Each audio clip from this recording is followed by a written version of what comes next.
Y ahora está con nosotros Claudio Del Pla. Él es candidato, ya lo conocen, pero es candidato en esta oportunidad al Parlasur. Y vamos a estar hablando con él de qué se trata el Parlasur, cuál es la función del Parlasur. Claudio, ¿cómo estás? Muy buenas noches. ¿Qué tal? ¿Qué tal? ¿Cómo estás? Bueno, ¿qué es el Parlasur? Bueno, ¿qué es que debería ser? Es complejo. Eso, Mirá, ¿qué debería ser? es un parlamento de los partidos, de los países que integran el Mercosur. ¿Sí? Es decir, Argentina, Uruguay, Paraguay, Brasil, Venezuela y se está integrando Bolivia. ¿Sí? Es un parlamento, es decir, se supone, de hace una cantidad de años, que de hace ya 8 años que debería tener, que cada país lo debería elegir a los parlamentarios. Eso estuvo suspendido, no todos los países los eligen, pero últimamente se decidió de que sí, bueno, y Argentina ha vuelto ahora a colocar a elección la representación argentina. Son en total 39 parlamentarios argentinos en ese parlamento que tiene sede en Uruguay. Los que lo crearon. ¿No se va rotando la sede? No, que yo sepa, funciona en Uruguay. Mira, es un organismo que produce declaraciones políticas, no puede producir leyes todavía, normativas, o si impulsara algún tipo de legislación, después las tendrían que aprobar cada uno de los países. Y sobre todo tiene que ver con la política común de un discurso que dice que se integraría, ¿no es cierto?, estas economías y los propósitos de estos países, y también la relación de estos países con el mercado común europeo, con el resto del mundo, digamos. Claramente es un parlamento que está en crisis completo, porque Latinoamérica o estas economías que están en este parlamento, en general están llevando políticas que, como en el caso argentino, son francamente, están francamente sometidas a políticas del exterior. Es decir, no hay nada parecido a una unidad de los pueblos latinoamericanos para defender un interés común y para emancipar a los pueblos latinoamericanos. Es decir, lo que se discute hoy en el mundo es si la economía china se va a quedar con los principales recursos latinoamericanos o va a ser la norteamericana. En todo caso hay una disputa por ver quién nos coloniza más, pero no hay, de parte de ninguno de los gobiernos, y hasta ahora ha estado fuera de la agenda de este Parlamento del Mercosur, o del Parlasur, una política para unir a los pueblos, para defender a los pueblos latinoamericanos, para desenvolver su independencia, que es lo que nosotros entendemos. Si hay un Parlamento latinoamericano, debiera ser un punto de acuerdo de los pueblos que tenemos problemas comunes, dependencia, deuda externa, depredación ambiental, a manos de las grandes compañías extranjeras que operan en todos nuestros países. Un parlamento de los pueblos latinoamericanos, no solo de los que componen ahora el Parlasur, debiera ser un lugar de unidad de los pueblos para establecer, por ejemplo, una política común de explotación del petróleo, de los recursos de la minería, una política común para garantizar el acceso a la vivienda y salir de los niveles de pobreza que tenemos en estos países. Pero no hay nada de esto. Pero aparte debiera emitir no solamente documentos o declaraciones, no debiera ser un órgano declamativo, debiera ser un órgano de mayor acción. Claro, debería establecer políticas comunes. Por ejemplo, la unidad latinoamericana tiene sentido si pudiéramos tener una explotación común de la energía y una integración energética.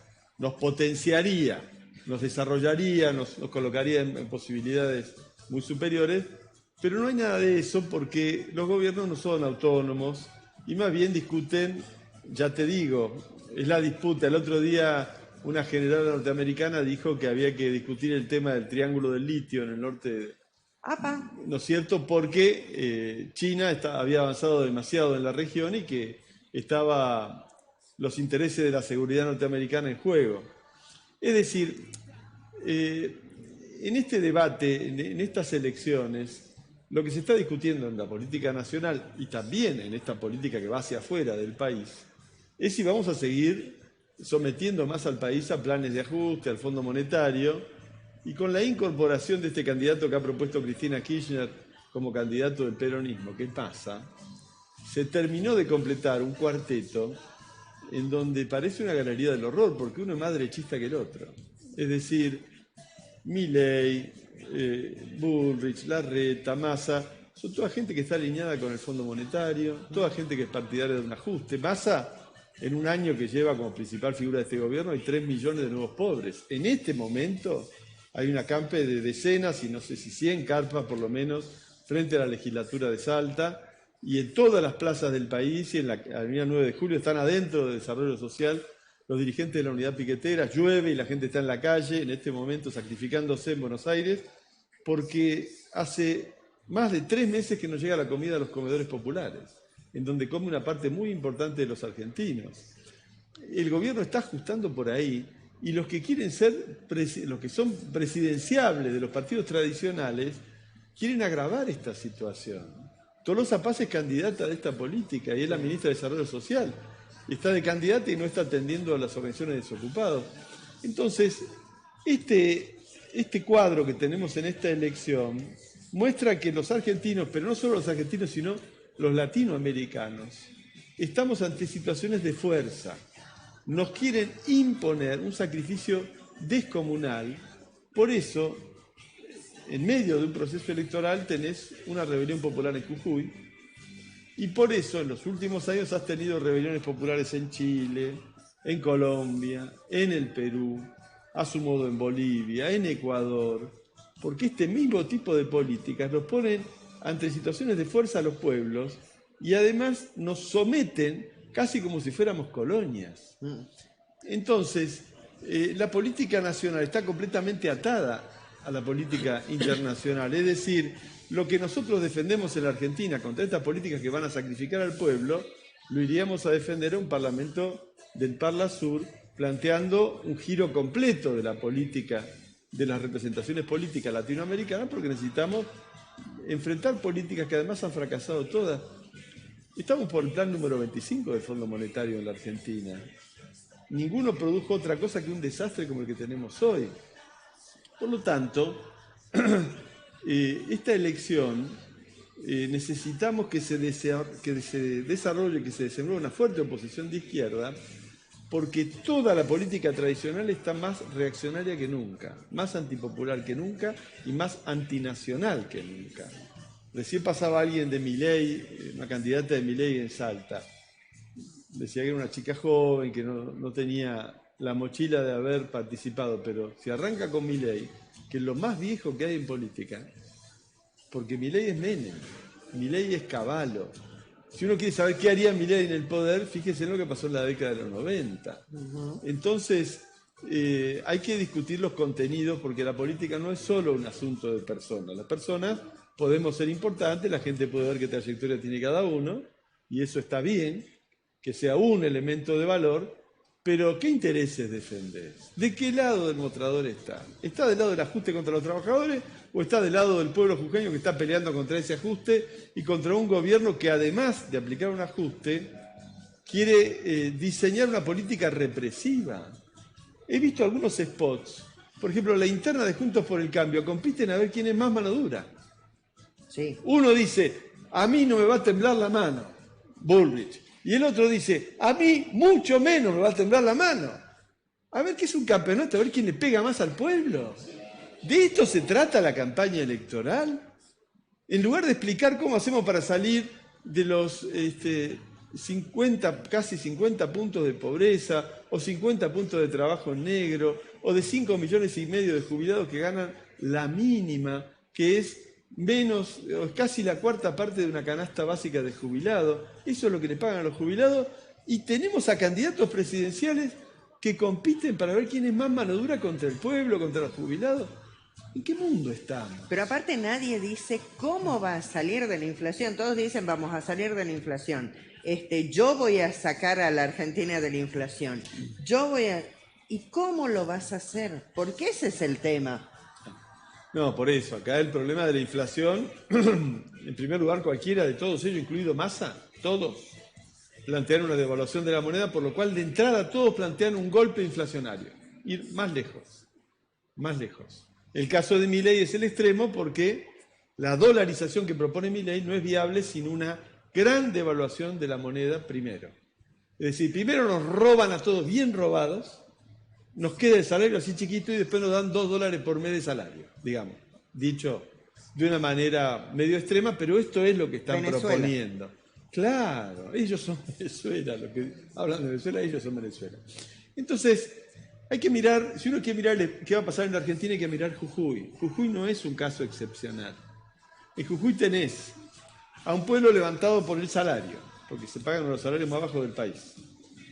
Tenés un pueblo levantado porque el gobierno plantea una reforma constitucional que es poner en una nueva constitución jujeña toda esta política de guerra contra el pueblo. Por ejemplo, la constitución de Morales dice que se prohíben los cortes de ruta, pero también dice que la provincia de Jujuy puede hacer pactos con potencias extranjeras. Una provincia, un pacto con una potencia extranjera, eso dice la constitución de Morales. ¿Para qué quieren pactos con potencias extranjeras? Para mejor entregar el litio, para rematar las provincias, no para defender las provincias. Entonces, en Jujuy pasa algo muy excepcional porque se ha unido lo que es la lucha por la supervivencia, es decir, defender un salario que cubra la canasta familiar, por eso están de paro los maestros, están de paro el resto de los trabajadores. Se ha unido esto, la defensa del salario, con la impugnación, con el rechazo a una reforma constitucional que es la hoja de ruta del ajuste capitalista. Y es la represión, así como Sáenz tuvo su ley antiprotestas, y es un gobernador peronista, Morales tiene una constitución antiprotestas. ¿Cómo es que los que gobiernan en nombre de la democracia se tienen que blindar contra quién? ¿Contra un enemigo exterior? No, contra los laburantes. Ahora, Claudio, a mí lo que me preocupa ciertamente y mucho es el tema del litio. No solo el litio, pero bueno, es lo que hoy puede generar mayores ingresos para la provincia y lamentablemente no estamos viendo eso. El supuesto boom del litio que iba a llegar con un derrame laboral impresionante, con más fuentes laborales, con más trabajo, con mejoras en lo que tiene que ver con la infraestructura vial, el agua, los servicios y demás. No lo estamos viendo, no hay proyectos de industrialización del litio tampoco. Entonces, ¿qué es lo que va a pasar con el litio? Porque por un lado, Nación quiere, y valga la redundancia, nacionalizar el litio. Y por el otro lado, las provincias supuestamente quieren defender el litio. El problema es para qué. Mirá, el litio en sí mismo no es ni malo ni bueno. Todo indica de que es un metal muy necesario para una transformación energética conveniente, para dejar de utilizar tantos recursos de hidrocarburíferos, ¿no es cierto?, combustibles fósiles que producen mucha contaminación. Es decir, todo indica que en una sociedad normal, que estuviera orientada por el interés general, el litio sería un bien querible, algo que es necesario para mejorar la calidad de vida del mundo entero. Sin embargo, como es un puro negocio capitalista que da una rentabilidad que no da ningún otro negocio, el litio es simplemente hoy un escenario de pillaje. Es decir, como en otros periodos de la historia, lo fue el oro, la plata, en la colonia, ¿no es cierto?, o el petróleo en algunos países, ahora ese lugar lo ha pasado a ocupar el litio. Es un poco el símbolo del pillaje, del saqueo de los países más atrasados que tenemos esas materias primas, ¿no es cierto?, a manos de las grandes potencias, de las grandes compañías multinacionales, que vienen acá a obtenerlo por una migaja de regalías, a llevárselo en bruto, a industrializarlo en sus países centrales.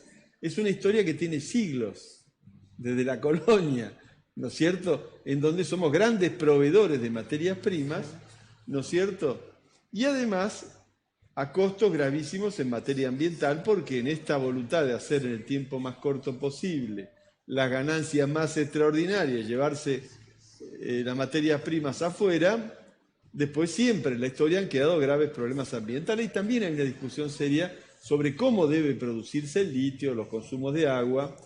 Entonces nosotros, que somos partidarios de que efectivamente se aborde el problema del litio, creemos que hay que abordarlo en función no del interés de este pillaje capitalista, sino en función del interés general de los trabajadores, de la población, de la creación de puestos de trabajo estables y de calidad, de su industrialización, de la producción en volúmenes que sean compatibles con la defensa del medio ambiente, del derecho de las comunidades a veto cuando esos temas ambientales estén en cuestión, y de que la renta, es decir, la enorme riqueza que significa multiplicar por 12 o por 14 el costo, porque esto es el litio. El litio significa que vos invertís 5 y facturás 80.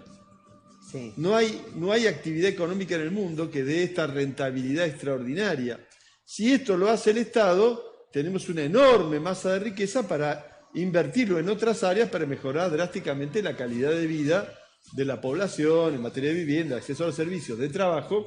Pero esto que se está haciendo es todo lo opuesto, todo lo opuesto. Por eso en Jujuy la gente ya canta en las calles, en las movilizaciones y en los cortes de ruta, con una música de la Mona Jiménez, cantan ¿quién se ha robado todo el litio? ¿Sí? Porque ya se está convirtiendo en un símbolo de los gobiernos que son socios de las compañías multinacionales que se llevan esta riqueza, y en Salta algo de eso hemos visto con la huelga docente, que no por casualidad realizaba los cortes de ruta en la ruta minera en Campo Quijano en la 51 y también en San Antonio de los Cobres, donde claro, a los cortes se sumaron los camioneros, porque los camioneros que son independientes y prestadores de servicio de las mineras decían: se me rompe el camión en 2 semanas porque no hay ruta, nos accidentamos, nos matamos en la ruta. Es decir, es una explotación sin ningún tipo de consideración ni de límite que nos va a dejar más pobres y probablemente con serios problemas ambientales. Bueno, en esta campaña electoral estamos los que defendemos el litio contra el saqueo, y están los que todos, Massa, el otro día Massa dijo que la cordillera era una torta para que se la vengan a llevar, como si tuviéramos de cumpleaños. ¿Y quiénes serían los únicos invitados a ese cumpleaños? Las compañías mineras multinacionales, claro, las automotrices, la Ford, la Toyota, por 2,50 pesos. No hay país capitalista incluso del mundo entero en donde se pague tan poco y salga tan barato llevarse el litio. No hay. El otro día salió un informe en una revista internacional que explica esto. Entonces nosotros necesitamos que el voto refuerce.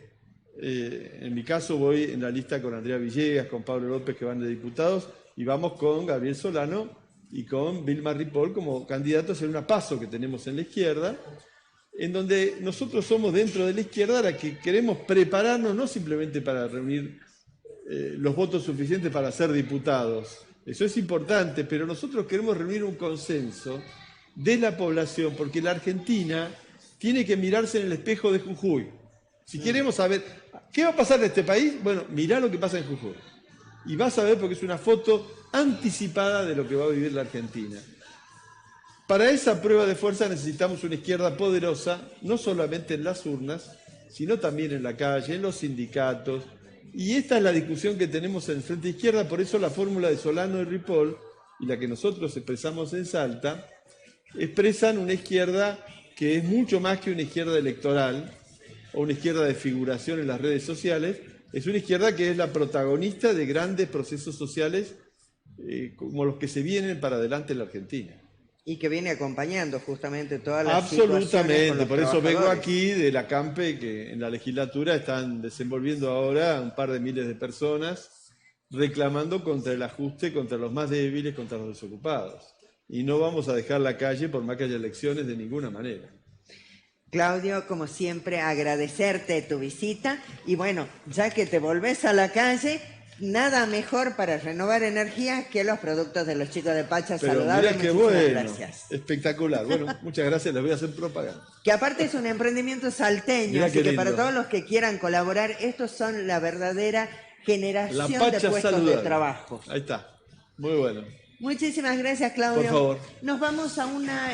bueno, ya hemos llegado al final. Yo quiero invitarlos. Esta noche vamos a estar en Latido Ciudadano Radio, a través de Radio 10, y vamos a estar hablando justamente de esto. Hay una denuncia que hizo alguien que es de la derecha también, pero que plantea algo que no se dijo hasta ahora, y es la deuda que mantiene desde la Segunda Guerra Mundial Estados Unidos y la Unión, los británicos con Argentina. Estamos hablando de muchos miles de millones de dólares. Así como a nosotros se nos quiere cobrar, el Fondo Monetario Internacional nos exige el pago de una deuda, ¿por qué Argentina no exige el pago de una deuda consolidada viejísima de oro que se llevaron no hace tanto tiempo, de manera muy reciente en la época de Macri? Y miren que quien va a hablar con nosotros es alguien de derecha, que es Luis Igarzábal. Vamos a estar hablando con él a través de una comunicación por mí, así que los invito, porque después vamos a hablar también con la gente de la comunidad Lule. Se va a instalar en Salta, en la zona de San Lorenzo, un nuevo hotel. Nosotros lo veníamos diciendo desde el Latido Ciudadano desde hace un par de años, la falta que hace los servicios de hotelería para el crecimiento de Salta. Pero ¿a costa de qué? Ese es el tema. ¿A costa de qué? La comunidad Lule está muy preocupada justamente por la instalación de este nuevo hotel que vendría a colocarse en la zona de San Lorenzo. Así que los invito a partir de las 22 horas, Radio 10 Salta 101.5. Nosotros aquí en Canal 2 nos volveremos a reencontrar, si Dios y la Virgen así lo permite, el próximo martes, obviamente con Mauricio Kid, con todo lo que es el deporte, pero también acompañándome con alguna información que tiene que ver con otro ámbito y no solamente deporte. El martes lo van a saber.